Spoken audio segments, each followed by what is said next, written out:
So it's snowy and crunchy underfoot, and I thought about it and realized that when I'm walking, I use my footsteps as like a focus for my, I don't want to call it meditation, but it's that kind of thing, you know, when I'm meditating at home, sitting or lying down, I use my breath or my heartbeat as a focus when I start to veer off into thinking. And when I'm walking, I use my footsteps, especially when I'm doing a video like this and I'm talking. So I definitely can't use my breathing, and I'm definitely not quiet enough physically to notice my heartbeat. So I focus on my steps. And normally, or often, or so far, my footsteps have been quiet, because when I'm in nature, I like to be quiet.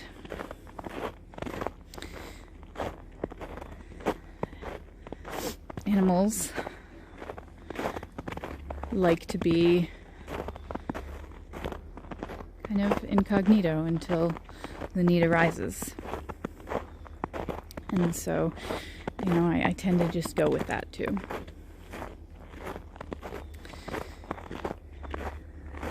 So it's actually kind of cool that we can both hear my footsteps so audibly. So you can notice that when I pause, I frequently am, you know, I'm listening to what's going on around me. I'm listening to the birds chirping and the noises around me. But I'm also refocusing on me and on my purpose or intention. And I do that through my footsteps.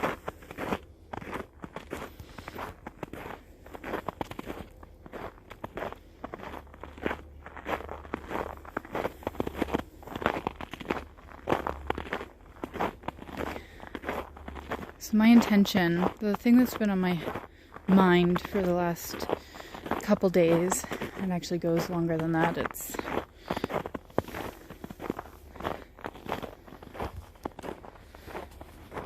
a couple weeks now.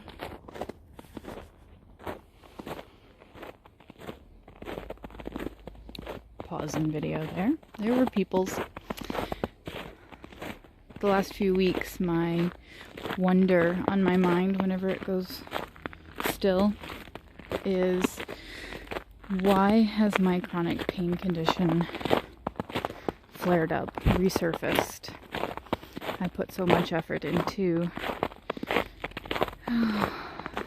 kind of fixing me, recognizing that my condition was pointing towards all of the things that I was doing wrong for me, from my way of making money out of integrity with myself, to the way that I was taking care of my physical body and had for all of my life was wildly incoherent. And to the people that I was around, the way that I viewed myself, the way that I viewed my world, like that was a much deeper dive after I took care of what I was doing with my days and how I took care of my body.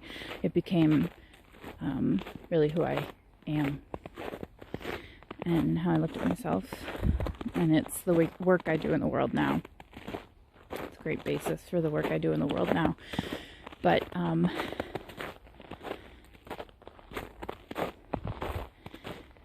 I have, over the years, when I get a flare-up of pain or extra fatigue or anxiety or depression, I look and see where in my life I'm out of alignment. You know, all these fancy words, alignment and integrity and coherence and stuff like that really just means that I'm forgetting who I am, or ignoring who I am, or not knowing, or not following who I am and what is best for me. And as an animal, my body knows what's best for me.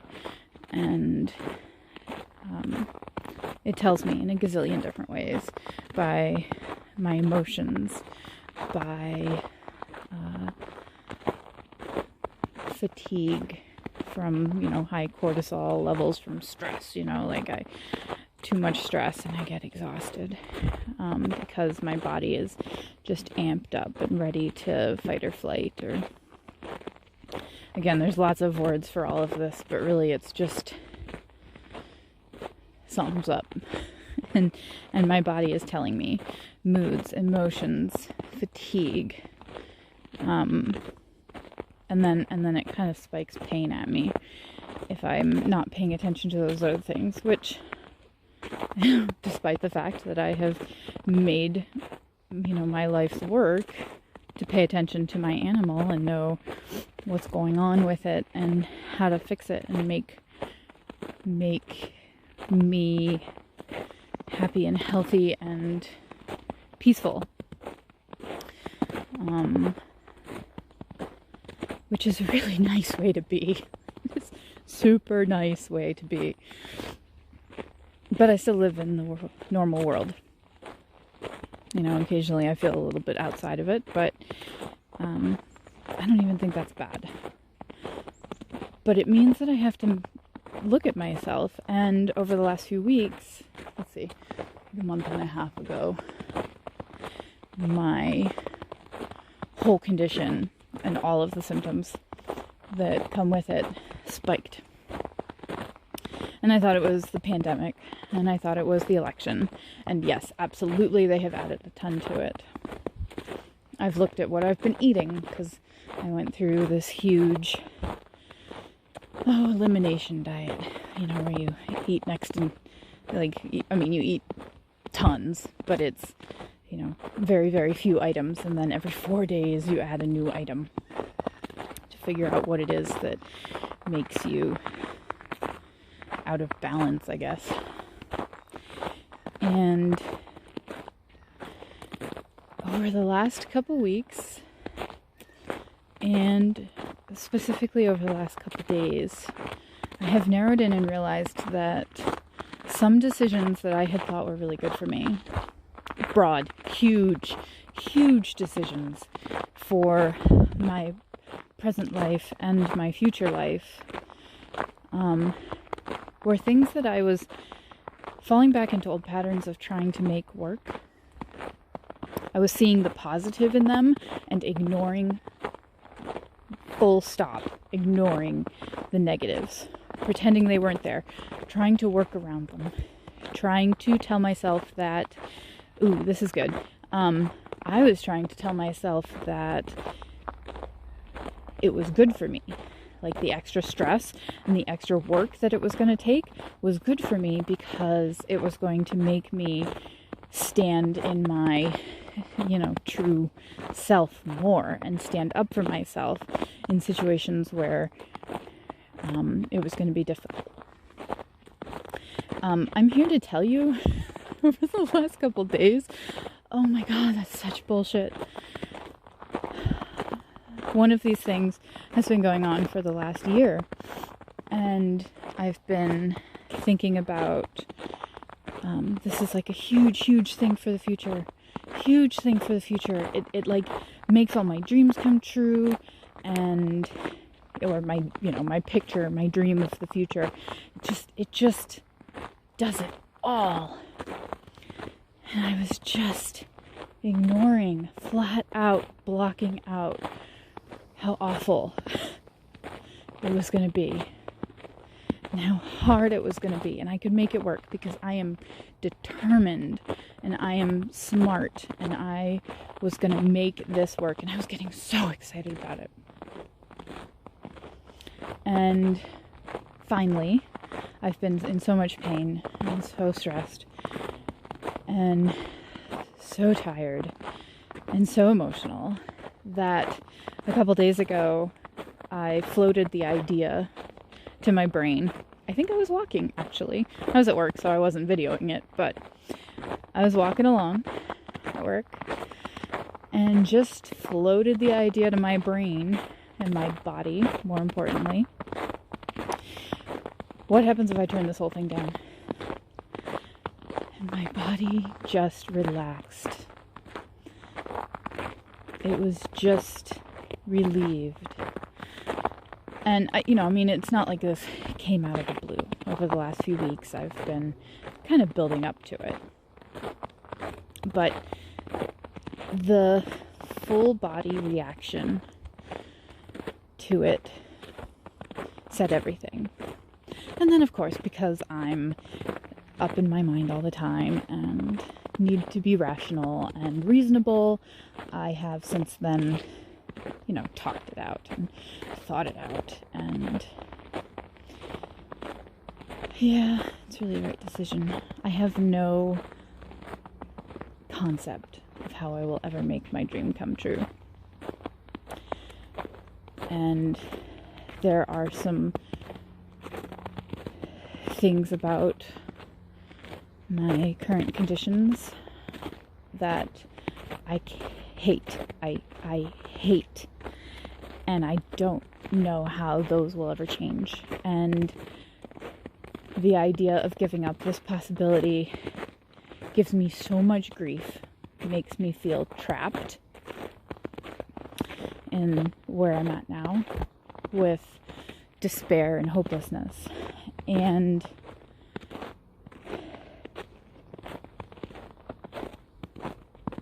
I have to honor that feeling of relief and relaxation that comes from giving up this possibility. Because that feeling of relief is more powerful right now, because other times it hasn't been. But that feeling of relief is more powerful than the feeling of despair and hopelessness. And yeah, it's going to mean a lot more work, but more inner work to make it okay to consider continuing on the exact where that I have been, and looking at not being able to change that in the foreseeable, and no way to even really work towards changing that.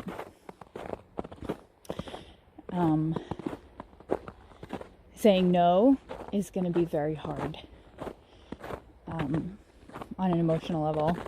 It also means letting someone down that I'm going to have a relationship with for the rest of, the foreseeable. But, man, so much stress. I have been under so much stress. And the one thing that I thought was gonna open me up and make everything better, false promises. We have to learn how to listen to our bodies. And I can be grateful that although I've been going down this particular path for a year, I can still get out. It's not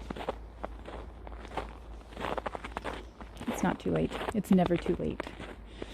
I mean, hell, I've been through a divorce. It's never too late to do something. You just have to deal with the ramifications, and I'm going to have to deal with the ramifications. But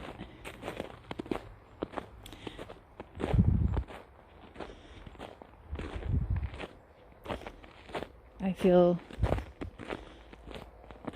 really good with that.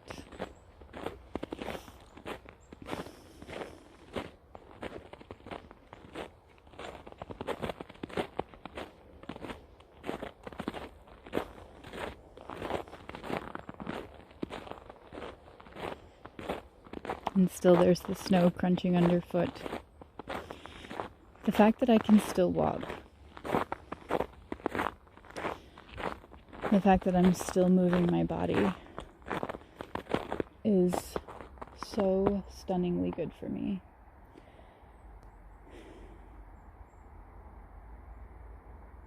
I have to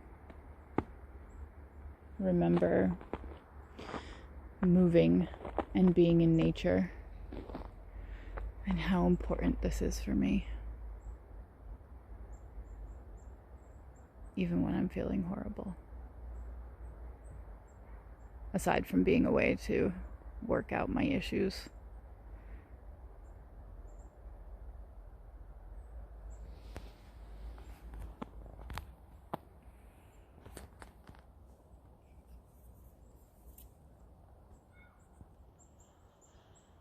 Talk to you later.